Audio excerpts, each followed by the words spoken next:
दोस्तों नमस्कार, स्वागत है आप सभी का। अगर फिर से आई चलते हैं बिहार की ताजा खबरों की ओर, लेकिन उससे पहले अगर आपने अभी तक इस चैनल को सब्सक्राइब नहीं किया तो सब्सक्राइब कर लें, जिससे कि आपको बिहार की ताजा खबर रोजाना मिलती रहे। पहली बड़ी खबर, बिहार विद्यालय परीक्षा समिति ने 1 से 11 फरवरी तक होने वाली इंटर की वार्षिक परीक्षा, 14 से 22 फरवरी तक होने वाली मैट्रिक वार्षिक परीक्षा से संबंधित गाइडलाइन जारी कर दिया है। समिति ने सभी परीक्षार्थियों को निर्देश दिया है कि वो परीक्षा केंद्र पर चप्पल पहनकर ही आएं। जूता मोजा पहनकर परीक्षा केंद्र आने वाले कैंडिडेट को अंदर जाने की इजाजत नहीं दी जाएगी। और ऐसा निर्णय बिहार बोर्ड ने कदाचार मुक्त परीक्षा के लिए किया है। आपको बता दें कि बिहार बोर्ड ने स्पष्ट किया है कि आगामी 1 फरवरी से होने वाले इंटर परीक्षा में शामिल होने वाले परीक्षार्थियों को परीक्षा शुरू होने से 10 मिनट पहले तक प्रवेश दिया जाएगा।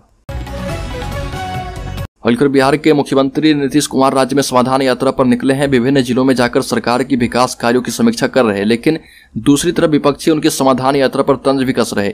वहीं जमुई के सांसद चिराग पासवान ने मुख्यमंत्री नीतीश कुमार पर हमला करते हुए कहा कि बिहार के सीएम के पास कोई विजन नहीं है। और चिराग पासवान ने कहा कि मैं उन्हें खुले मंच पर चुनौती देता हूं कि मुझसे आमने सामने बैठकर किसी भी मसले पर बात कर लें और उन्हें पता चल जाएगा कि राज्य में कितनी समस्याएं हैं। सीएम नीतीश को कितने समस्याओं के बारे में पता है। चिराग पासवान ने जेडीयू के भविष्य को लेकर भी भविष्यवाणी की और कहा कि अब जेडीयू में कुछ बचा नहीं है।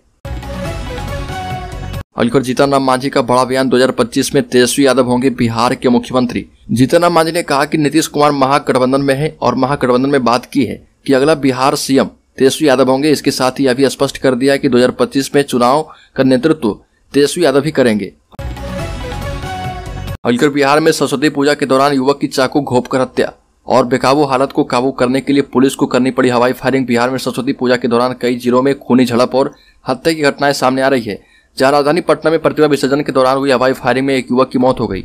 वहीं आपको बता दें कि गोपालगंज में सरस्वती पूजा के दौरान एक युवक की हत्या किए जाने की घटना सामने आई है।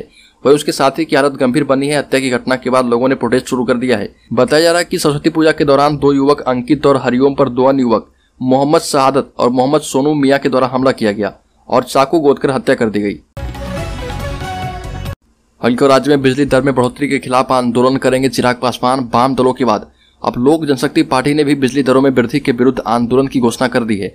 पार्टी के राष्ट्रीय अध्यक्ष चिराग पासवान ने कहा कि बिहार में बिजली दर में अप्रत्याशित वृद्धि हुई है। सरकार मौजूदा बिजली दर में 50% वृद्धि करने जा रही है और यह बेहद गंभीर मामला है और इसको लेकर आम लोगों में नाराजगी है। चिराग पासवान ने कहा कि सरकार का यह फैसला परिवार के घरेलू बजट को सीधे तौर पर प्रभावित करता है। कल कारखानों और कृषि क्षेत्र में भी बाधा उत्पन्न हो रही है। यह भी कहा कि अन्य प्रदेशों में प्रति यूनिट बिजली दरों की तुलना अगर बिहार से की जाए तो यह किसी राज्य की अधिकतम दर से भी ज्यादा है। और लालू यादव के पटना लौटते नीतीश कुमार के साथ होगा खेला, बीजेपी देगी आरजेडी का साथ। राष्ट्रीय जनता दल सुप्रीमो लालू यादव इन दिनों पटना से हजारों मील दूर सिंगापुर में स्वास्थ्य लाभ ले रहे और उनके वापस लौटने की तारीख जैसे जैसे नजदीक आ रही है, बिहार की राजनीति में गर्माहट साफ साफ महसूस की जा सकती है। नीतीश सरकार के शिक्षा मंत्री चंद्रशेखर के बयान पर जारी घमासान हो या फिर उपेंद्र कुशवाहा के बागी तेवर, बिहार में इन दिनों कई सियासी चैप्टर खुले हैं। ऐसा माना जा रहा है कि प्रदेश की राजनीति में लोकसभा चुनाव से पहले एक बड़ा सियासी भूचाल आने वाला है।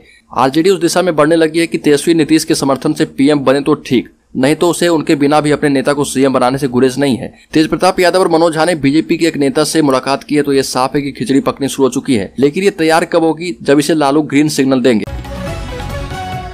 और राज्य में 10 लाख नौकरी देने के वादे को निभाएगी सरकार। डिप्टी सीएम तेजस्वी यादव ने कहा कि प्रक्रिया को बेहतर बना रहे। बिहार में 10 लाख लोगों को नौकरी देने की घोषणा नहीं बल्कि वादा किया गया था और इसे सरकार निभाएगी। इस दिशा में कार्रवाई हो रही है। अगले कुछ महीनों में 3 लाख लोगों को नौकरी दी जाएगी। उक्त बातें सूबे के उप मुख्यमंत्री तेजस्वी यादव ने शाम 3 दिवसीय देव सूर्य महोत्सव का दीप जलाकर उद्घाटन करने के बाद लोगों को संबोधित करते हुए कही। उप मुख्यमंत्री तेजस्वी यादव ने कहा कि जो भरोसा और प्यार लोगों ने दिया उस पर खरे उतरेंगे। ये भी कहा कि वर्ष 2020 में वादा किया था कि 10 लाख सरकारी नौकरी देंगे। अभी मुख्यमंत्री लाखों की संख्या में नियुक्ति पत्र बांट रहे। 75,000 सिपाही की बहाली गृह विभाग से होगी। स्वास्थ्य विभाग से 1,60,000 पदों पर बहाली होगी। और नीतीश कुमार ने पर्यावरण संरक्षण के लिए पराली जलाने से रोकने के लिए कदम उठाने का दिया निर्देश। बिहार के मुख्यमंत्री नीतीश कुमार ने पर्यावरण संरक्षण के लिए संबंधित अधिकारियों को खेतों में पराली जलाने से रोकने के लिए कदम उठाने के निर्देश दिए हैं। श्री नीतीश कुमार ने कहा कि पर्यावरण को होने वाले नुकसान पर चिंता व्यक्त की और इसे पर्यावरण के लिए बड़ा खतरा बताते हुए संबंधित अधिकारियों को इसे रोकने के लिए कदम उठाने का निर्देश दिया है और अधिकारियों को इसके खतरनाक प्रभाव के प्रति लोगों को जागरूक करने और फसल अवशेष प्रबंधन के विकल्पों से अवगत कराने का भी निर्देश दिया। और बीएन कॉलेज के प्राचार्य संजय कुमार चौधरी को राजभवन की सर्च कमेटी ने मगध विश्वविद्यालय के कुलपति की नियुक्ति के लिए शॉर्टलिस्ट किया है। राजभवन के संयुक्त सचिव प्रवीण कुमार गुप्ता ने टीएमबीयू प्रशासन से संजय कुमार चौधरी की कैरेक्टर रिपोर्ट मांगी है और शॉर्टलिस्ट हुए आवेदक इंटरेक्शन में शामिल होंगे। और संयुक्त सचिव ने कहा कि टीएमबीयू अगर करेक्टर रिपोर्ट नहीं देगा तो यह माना जाएगा कि उनके पास संजय चौधरी के विरुद्ध कोई प्रतिकूल सूचना नहीं है। और जनता दल यूनाइटेड में उपेंद्र कुशवाहा को लेकर घमासान मचा है। मुख्यमंत्री नीतीश कुमार ने कुशवाहा के खिलाफ बड़े बड़े बयान दिए हैं। उनके समर्थन में पार्टी के कई नेता कुशवाहा पर सवाल उठा रहे। इस बीच जनता दल यूनाइटेड के प्रवक्ता रहे अजय आलोक ने उपेंद्र कुशवाहा का समर्थन करके सियासी सरगर्मी बढ़ा दी है। अजय आलोक ने नीतीश कुमार पर कई गंभीर आरोप लगाते हुए कहा कि उनकी मति मारी गई है। मीडिया रिपोर्ट्स के मुताबिक अंदरूनी विवाद के बीच जदयू से निष्कासित प्रवक्ता अजय आलोक ने उपेंद्र कुशवाहा से मुलाकात की और बताया जा रहा है कि दोनों के बीच गुप्त बातचीत हुई है। बंद कमरे में हुई इस मुलाकात ने सियासी सरगर्मी बढ़ाई है।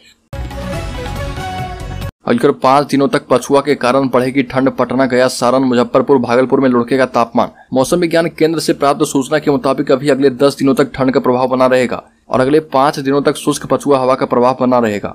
अगली बार देश के गृहमंत्री अमित शाह का बदल गया है प्रोग्राम। 22 फरवरी को नहीं आएंगे पटना। देश के गृहमंत्री अमित शाह के पटना आने के कार्यक्रम में बदलाव किया गया है। वरिष्ठ भाजपा नेता और पार्टी के सबसे बड़े रणनीतिकार अमित शाह आगामी 25 फरवरी को बिहार आएंगे और उन्हें 22 फरवरी को ही पटना आना था। गृहमंत्री ने इसकी सूचना बिहार भाजपा के नेताओं को दे दी है। दरअसल भाजपा के सांसद विवेक ठाकुर की ओर से पटना के बापू सभागार में स्वामी सहजानंद सरस्वती जयंती समारोह सह किसान मजदूर समागम का आयोजन किया जा रहा। गृह मंत्री की व्यस्तता को देखते हुए भाजपा ने इस आयोजन में कुछ बदलाव कर दिया है। स्वामी सहजानंद सरस्वती जयंती समारोह का आयोजन अब 3 दिन बाद 25 फरवरी को करने का निर्णय किया गया। अलीगढ़ बिहार के शेखपुरा जिले से बड़ी खबर सामने आ रही है, जहां पर पुराने विवाद को लेकर गोलीबारी और खूनी संघर्ष में अब तक 3 लोगों की मौत हो गई। इस घटना में एक व्यक्ति की मौत शाम में ही हो गई थी। वहीं दूसरे पक्ष पर हुए हमले के दौरान घायल पिता पुत्र की मौत इलाज के दौरान देर रात हो गई।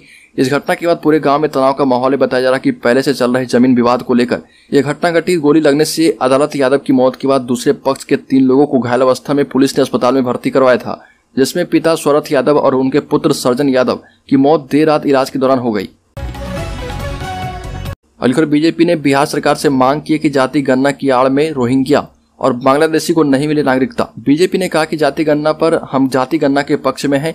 विधानसभा में इसके समर्थन में अपना मत दिया था। हम चाहते हैं कि जाति गणना पूरी तरह से पारदर्शी हो और इसकी आड़ लेकर कोई रोहिंग्या या बांग्लादेशी भारतीय नागरिक नहीं बने। प्रदेश सरकार को यह सुनिश्चित करना चाहिए। भाजपा का स्पष्ट मानना है कि अल्पसंख्यक समाज की जिन अगड़ी जातियों को 1998 के बाद पिछड़ा एवं अति पिछड़ा का दर्जा दिया गया है, उसे हटाया जाए और इससे सही मायने में पिछड़ा एवं अति पिछड़ों को आरक्षण का लाभ मिल पाएगा। जातिगत आरक्षण पर डॉक्टर संजय जायसवाल ने कहा कि जनसंघ काल से ही सामाजिक उत्थान के लिए किए जा रहे संवैधानिक कार्यक्रमों के हम पक्षधर रहे। 1952 में SC/ST के लिए लागू किए गए जातिगत आरक्षण के पक्ष में श्यामा प्रसाद मुखर्जी भी थे। अलीगढ़ राज्य के पूर्व मुख्यमंत्री जीतनराम मांझी ने उपेंद्र कुशवाहा पर कसा तंज। कहा कि मजबूत है सीएम नीतीश, किसी के जाने से फर्क पड़ने वाला नहीं है। बिहार के गया में पूर्व सीएम जीतनराम मांझी ने एक बार फिर से कहा कि बिहार में खाने पीने की अच्छी व्यवस्था नहीं है, इसके कारण पर्यटक कोलकाता, झारखंड, बनारस चले जाते हैं। वहीं उन्होंने उपेंद्र कुशवाहा से सीएम नीतीश कुमार की खटपट पर कहा कि नीतीश कुमार को कोई फर्क पड़ता नहीं। उपेंद्र कुशवाहा की ओर इंगित करते हुए कहा कि यदि रेलगाड़ी छूट जाएगी तो वह स्टेशन पर ही छूट जाएंगे। पूर्व सीएम जीतनराम मांझी ने कहा कि नीतीश कुमार काफी मजबूत हैं। वह पिछले 18 वर्षों से मुख्यमंत्री हैं। कोई भी चला जाता है तो सीएम नीतीश को कोई फर्क नहीं पड़ता और यहाँ तक कि अभी जीतनराम मांझी भी चला जाएगा तो भी नीतीश कुमार को कोई फर्क नहीं पड़ने वाला। अलीगढ़ बिहार भाजपा अब लोकसभा चुनाव के साथ पार्टी अब बिहार चुनाव की तैयारी भी करेगी। बिहार प्रदेश भाजपा की 2 दिवसीय कार्य समिति की बैठक में 2024-25 के दोनों चुनावों की रूपरेखा नजर आने लगी है। बैठक के पहले दिन भाजपा नेताओं ने 2024 के लोकसभा चुनाव के साथ ही बिहार की मौजूदा परिस्थितियों के हिसाब से बिहार विधानसभा चुनाव के लिए कमर कसने के संकेत दिए हैं।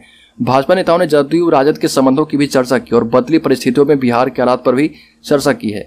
बिहार विधान परिषद में प्रतिपक्ष के नेता सम्राट चौधरी ने कहा कि नीतीश कुमार बिहार की राजनीति से अप्रासंगिक हो चुके हैं। बिहार में उनकी राजनीति समाप्त हो गई है।